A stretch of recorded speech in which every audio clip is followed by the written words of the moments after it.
आज की कहानी एक ऐसे नौजवान की है जिसका नाम बंटी था, जो बहुत ज्यादा आशिक मिजाज नौजवान था, जिसे आजकल के दौर में ठरकी के नाम से बुलाया जाता है। कहा जाता है ना कि सड़क और ठरक इंसान को किस राह पर ले जाए ये तो उस पर जाने वाला मुसाफिर ही जाने। आइए आगाज करते हैं, मगर आगे बढ़ने से पहले वीडियो को लाइक और चैनल को सब्सक्राइब करना मत भूलना। एक दिन बंटी दोपहर के टाइम अपनी बाइक दौड़ाता हुआ गर्ल्स कॉलेज के बाहर पहुंचा। जब वहां छुट्टी का वक्त हुआ, बंटी वही हसबे मामूल अपनी ठरकपन के बाइस कॉलेज से बाहर आती लड़कियों को अपनी निगाहों में बसा रहा था, और फिर अचानक एक लड़की का पीछा करते हुए वहां से वापस अपनी आवारागर्दी करता हुआ रात में अपने घर पहुंचा।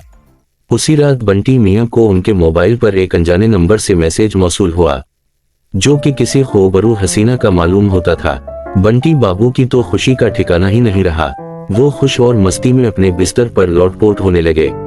बंटी को लगा कि वो अपने मकसद में कामयाब होने लगा है, उसकी मेहनत रंग ला रही है। उसी तरह बंटी की रोजाना उस हसीना से फोन पर बात होती।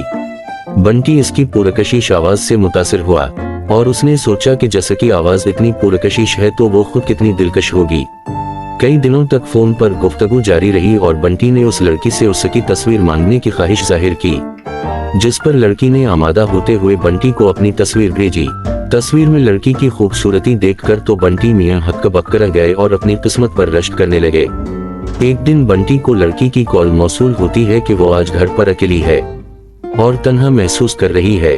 उसने बंटी से कहा कि बंटी साहब, आप मुझसे मिलने मेरे घर चले आएं।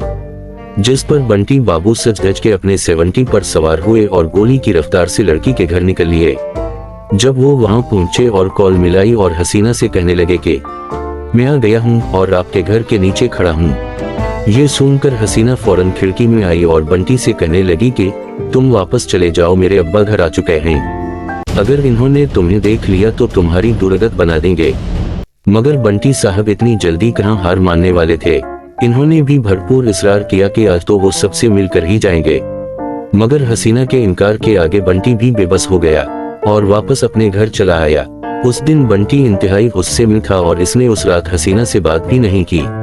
अगली शाम बंटी का मूड कुछ बेहतर हुआ तो उसे दोबारा हसीना की कॉल आती है और वो उसे फिर से इसके घर पर मुलाकात के लिए बुलाती है। बंटी बेचारा ठरक का मारा फिर निकल लेता है हसीना के घर की तरफ और सोचता है कि आज कुछ भी हो जाए वो तो उस हसीना से मिलकर ही रहेगा।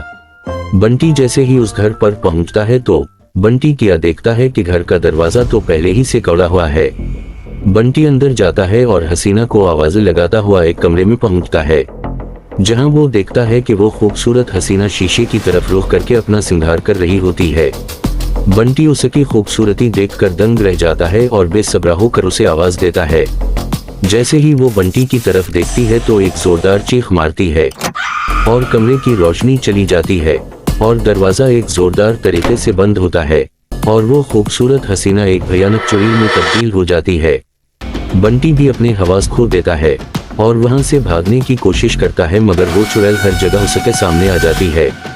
मगर बंटी बाबू हिम्मत नहीं हारते, दुआओं का सहारा लेते हुए वहां से भागने में कामयाब हो जाते हैं और हानते कामते अपने घर पहुंचते हैं। बंटी भैया 2 दिन शदीद बुखार में तपते हैं। जैसे ही बंटी भैया की तबीयत कुछ संभलती है वो ये वाकया अपने चंद दोस्तों को बयान करते हैं। तो दोस्त और बंटी भैया ये फैसला करते हैं कि वो दोबारा उस घर को देखने जाएंगे, मगर दिन के उजाले में। अगली सुबह जब बंटी और उसके दोस्त वहां पहुंचते हैं तो वो देखते हैं कि वहां तो ऐसा कोई घर मौजूद ही नहीं है। वो तो एक बियाबान और बंजर जमीन है।